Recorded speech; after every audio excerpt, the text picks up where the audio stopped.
Okay, hello again. Now, chapter 2.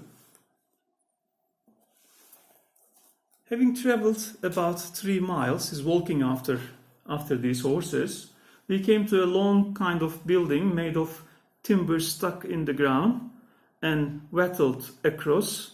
The roof was low, covered with straw. I now began to be a little comforted, took out some toys which travelers usually carry for presents to the savage Indians of America and other parts, in hopes the people of the house would be thereby encouraged to receive me kindly.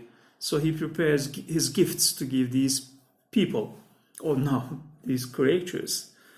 The horse made me a sign to go in first. So they take him to a small cabin, like a small hut, and it is covered with, the roof is covered with straw, inside is covered with soft straw, so like a bed, and they are giving him a place to sleep. Actually, it was a large room with a smooth clay floor and the rack and manger extending the whole length of one side. There were 3 nags and 2 mares not eating, but some of them sitting down upon their hams, which I very much wondered at, but wondered more to see the rest employed in domestic business. These seemed but ordinary cattle. However, this confirmed my first opinion that a people who could so far civilize brute animals must needs excel in wisdom all the nations of the world. The grey came in just after, and thereby prevented any ill treatment which the others might have given me. He neighed to them several times in a style of authority and received answers. So the master of the horses neighs to the other horses where Gulliver is going to sleep, and he calls them in a strange language, and he orders them not to hurt Gulliver. Well, this is how Gulliver commands it, and the others accept. Okay, so this is where Gulliver sleeps, and I'm skipping this chapter totally. There are no details that I want to focus on in this chapter. So chapter 3. My principal endeavor was to learn the language. Again, as usual, he's learning the language. My principal endeavor was to learn the language which my master, for so I shall henceforth call him, and his children, and every servant of his house were desirous to teach me. So everybody wants to teach him the language. So they are very willing to do that, eager to do that. For they looked upon it as a prodigy that a brute animal should discover such marks of a rational creature. I pointed to everything and inquired the name of it. So he shows the objects and they say the name of that object,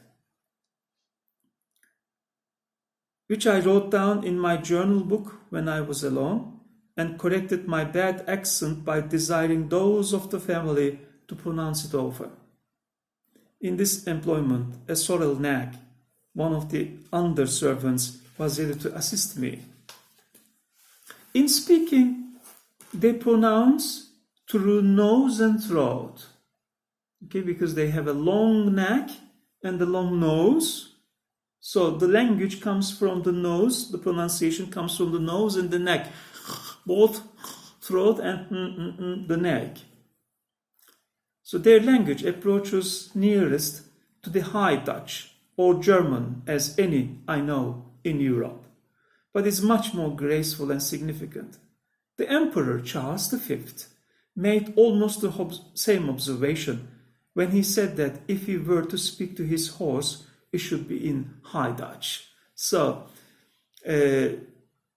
Charles V, the King Charles V, said that if he wants to speak to his horse, he should speak to him in High Dutch. So Dutch language sounds, so the language of these horses sounds like High Dutch. The curiosity and impatience of my master were so great that he spent many hours of his leisure to instruct me. He was convinced that I must be a Yahoo, but my teachableness, civility, and cleanliness astonished him, which were qualities altogether so opposite to those animals. Now it is clear that horses call those animals, the first animals that Gulliver saw, as Yahoos. And Gulliver is very similar to those Yahoos, except that he doesn't have any hair on his face. His hand, arm, and legs are not covered with hair. So it's so different. Cleaner than those animals, and he is civiler than those animals. He's more teachable than those animals. So it is strange for the Honiums. He was most perplexed about my clothes, reasoning sometimes with myself whether they were a part of my body. So it's strange because they are usually accustomed to see that the creatures, living things, have got hair, a fur cover their body, or skin. So clothes must be a part of his body, they think. So, for I never pulled them off till the family were asleep, and got them on before they waked in the morning. My master was eager to learn from whence I came, how I acquired those appearances of reason which I discovered in all my actions, and to know my story from my own mouth, which he hoped he should soon do by the great proficiency I made in learning and pronouncing their words and sentences. To help my memory, I formed all I learned into the English alphabet and writ the words down with the translations. This last, after some time, I ventured to do in my master's presence. It cost me much trouble to explain to him what I was doing, for the inhabitants have not the least idea of books or literature. So they try to understand one another. In about 10 weeks' time, I was able to understand most of his questions. In 3 months, could give him some tolerable answers. So time passes very quickly. Now it's 3 months and he can understand the language. But these people do not have a word in their language for lying because they never lie. For lying, they have, they say, the thing which was not. Okay, he replied towards the end of this paragraph, he replied that I must needs be mistaken or that I said the thing which was not, because they have no word in their language to express lying or falsehood, because they don't have the concept of lying. They don't have the concept of falsehood, so they call it, when somebody lies, they call it, they don't say you lied, but they say you said the thing which is not. The word honium in their tongue signifies a horse, and its etymology, it means the perfection of nature. I told my master that I was at a loss for expression, but would improve as fast as I could, and hoped in a short time I should be able to tell him wonders. He was pleased to direct his own mare, his colt and foal, and the servants of the family to take all opportunities of instructing me, and every day for 2 or 3 hours he was at the same pains himself. Several horses and mares of quality in the neighborhood came often to our house upon the report spread of a wonderful Yahoo that could speak like a Hunium, and seemed in his words and actions to discover some glimmerings of reason. These delighted to converse with me. They put many questions, received such answers as I was able to return, but all these advantages I made so great a progress that in 5 months from my arrival I understood whatever was spoke, could express myself tolerably well. One day, the horse the master wants Gulliver to take off his clothes, so he wants to see his body.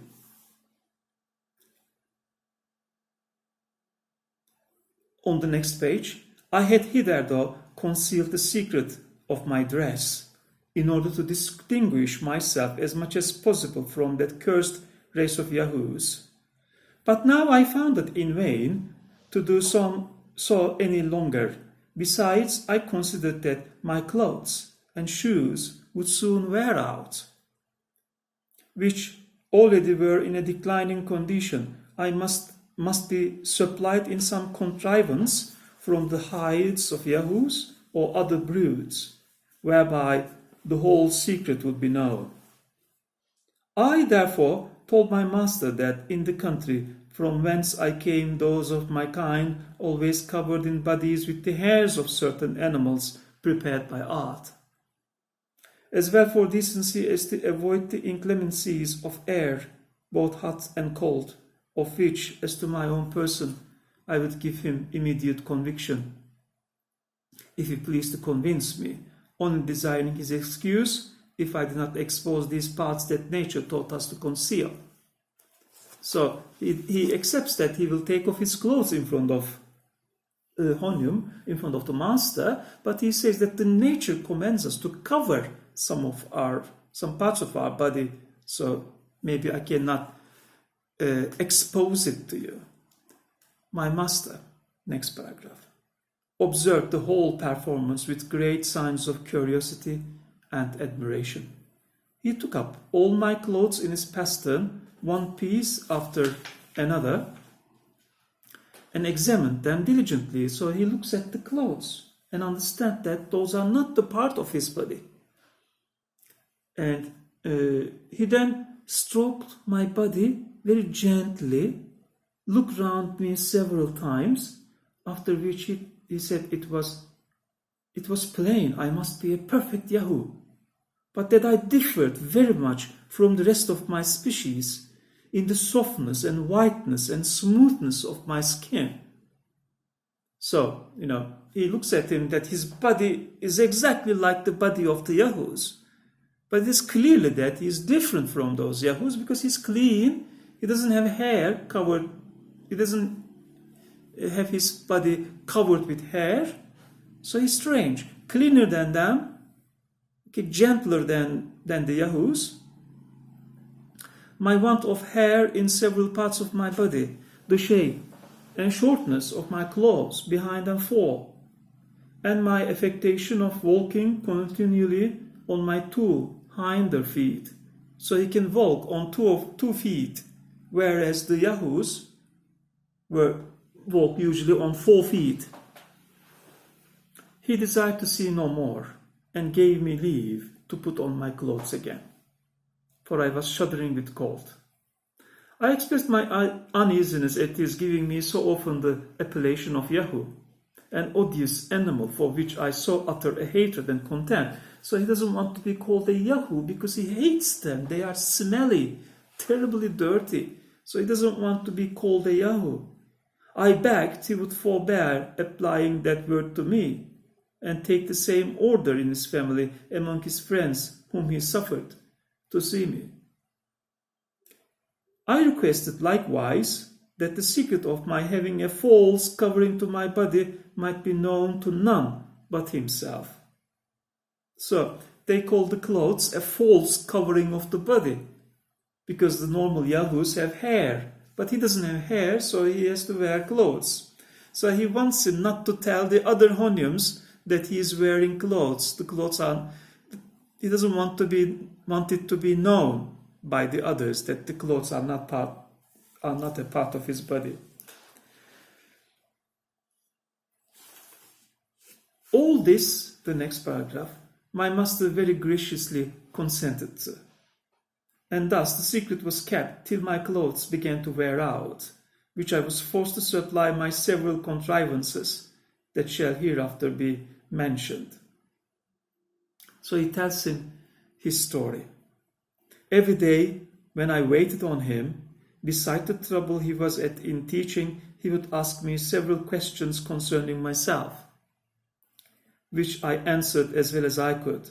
and by these means he had already received some general ideas, though very imperfect. It would be tedious to relate the several steps by which I advanced to a more regular conversation. But the first account I gave of myself in an order and length was to this purpose: that I came from a very far country, as I already had attempted to tell him, with about 50 more of my own species, that we travelled upon the seas in a great hollow vessel made of wood, larger than his honour's house. I described the ship to him in the best terms I could, and explained by the help of my handkerchief displayed how it was driven forward by the wind. So he explains the sail of the boat by showing him his handkerchief and how they travelled to this land. He asked me who made the ship, how it was possible that the Honiums of my country would leave it to the management of brutes. And my answer was that I durst proceed no further in my relation unless he would give me his word and honor that he would not be offended. Then I would tell him the wonders I had so often promised. He agreed. I went on, assuring him that the ship was made by a creature like myself. And I was as much astonished to see the Honiums act like rational beings as he or his friends could be in finding some marks of reason in a creature he was pleased to call a Yahoo. So Gulliver explains to him that he is very surprised to see horses as very rational creatures and Yahoos are irrational creatures in this land. I said further that if good fortune ever restored me to my native country to relate my travels hither, as I resolved to do, everybody would believe that I said the thing which was not. No one is going to believe him. That I invented the story out of my head. With all possible respect to myself, respect to himself, his family and friends, under his promise of not being offended, our countrymen would hardly think it probable that a Honium should be the presiding creature of a nation and the Yahoo the brute. Okay, this is the end of chapter 3. I'm going to continue with chapter 4, 5, and 6 tomorrow. So this is all for today, and see you tomorrow. Thank you for joining me.